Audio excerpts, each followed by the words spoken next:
Apa orang kan, cakap, reality. So ia ni yang ramai anak muda nak kena tahu, kena rajin. Maknanya kita kalau macam anak muda ni, sebagai orang kata, kalau kita nak jadi kerajaan, kita kena janjikan orang kata future kepada anak muda, supaya anak muda ni dia ada rasa macam nak bersaing secara sihat sesama sendiri. Bukannya dia habis sekolah, oh nak kerja Grab Food lah pun boleh cari makan, oh tak apalah kerja delivery boleh cari makan. Padahal tak apalah saya nak jadi influencer boleh dapat banyak duit. Yang buat delivery tu banyak income dia. Ya, sebab itulah ramai yang tak nak belajar, sebab dah rasa macam saya mana main nak badminton cari duit pakai banyak raket kan. 200. Yang budak-budak buat delivery ni main raket, pakai main badminton pakai raket 600. Ya. Tengok takut aku. Takut pun mahal. Ya. So jadi macam mana tadi yang korupsi ni dia merupakan masalah lah. Maknanya kita ada founder korupsi yang dia dah kata dia asal daripada UMNO, dan bila dia buka parti lain pun, parti yang kedua tu pun parti korupsi juga. Lepas tu buka lagi parti lain pun parti korupsi juga. Lepas tu dia buka lagi parti lain, parti tu dah jadi parti bapak korupsi. Betul. Sebab tu penting bagi kita bila kita diangkat menjadi kerajaan, kita kena penting macam mana kita nak melawan konsep corruption ni. Kita tengok negara Singapura, kan? To prevent corruption, semua pegawai kerajaan daripada polis, askar, apa semua, minimum salary. Kalau yang keluar yang masuk join polis ada diploma, gaji starting dulu sekarang 2,500 sing. 2,500 minimum. Mungkin sekarang dah naik 2,008. Kalau yang ada degree 3,500 ke atas. Jadi bila kita ada gaji yang tinggi, chances untuk corruption tak akan berlaku. This is very important factors. Faham? Jadi kita tak boleh nak blame. Kita kata orang-orang Melayu yang banyak buat corruption.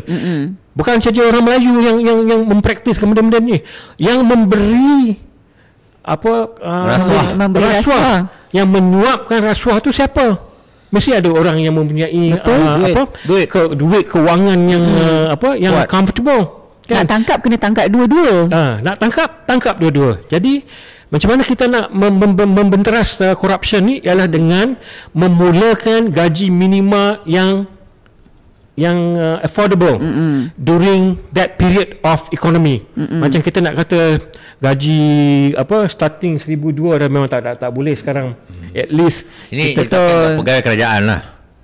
Sebab kalau kita nak naikkan gaji semua sekali, dan ada isu ekonomi yang lain lah, ini production cost semua lah. Pegawai kerajaan tu gaji kena tinggi lah, especially pegawai yang besar-besar lah, kan. Lagi satu sistem perolehan tu kena betul lah. Itu punca dia, kan. Kalau sistem tu boleh dimanipulasi supaya masuk tender orang ni lepas, dan tak habis juga corruption ni, kan.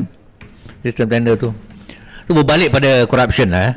Anak-anak muda kata sekarang ni nak tolak kerajaan korup. Sekarang ni kalau kamu nak pangkah PH, maknanya kamu bersubahat dengan kerajaan korup. Dua pemimpin tertinggi PH ni sedang menghadapi kes mahkamah.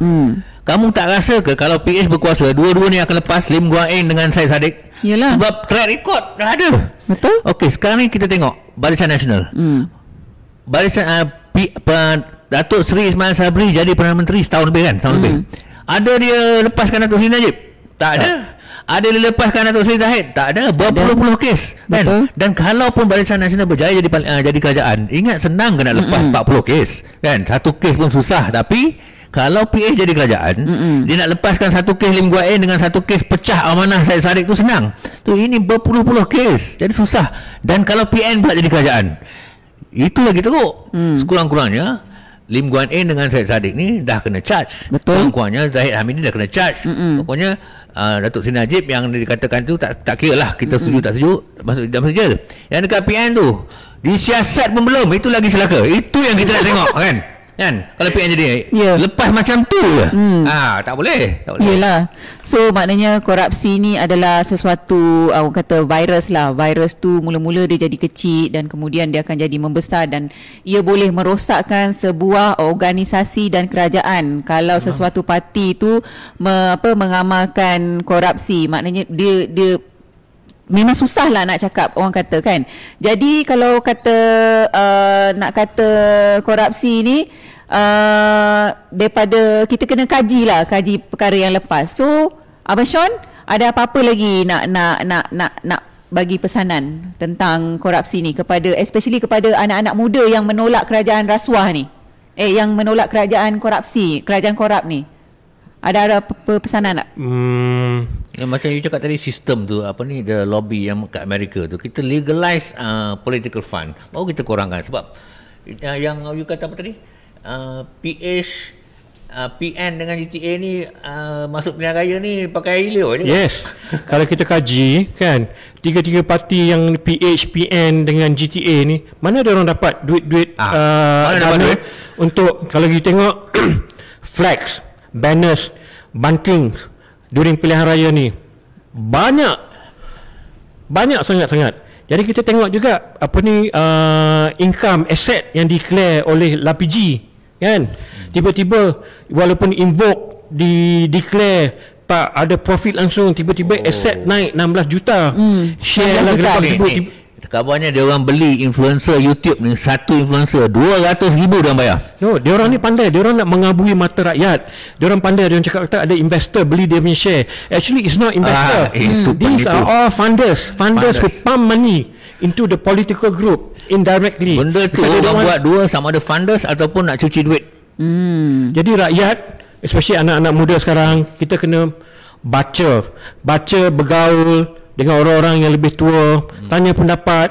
Lepas tu bila nak cast vote, kita tanya, kita tengok sentimen ekonomi, yang mana yang paling memberansangkan the past 10 years. Kita tengok let's say 10 years lah, zaman BN, zaman PH dan juga zaman Barisan Nasional, PH dan juga zaman PN.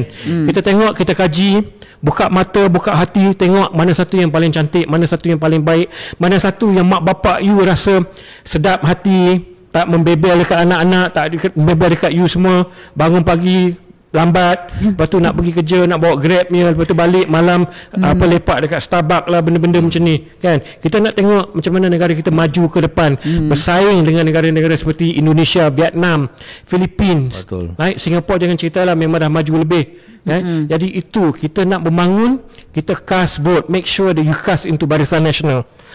Tak cast, aku tembak kau. Okey, banyak poin Abang Sean. Okey, Abang Sam. Cakap Anwar Ibrahim macam dia cakap tadi, PH nak masuk election PR15 ni, kurang-kurang pun 1 bilion nak pakai.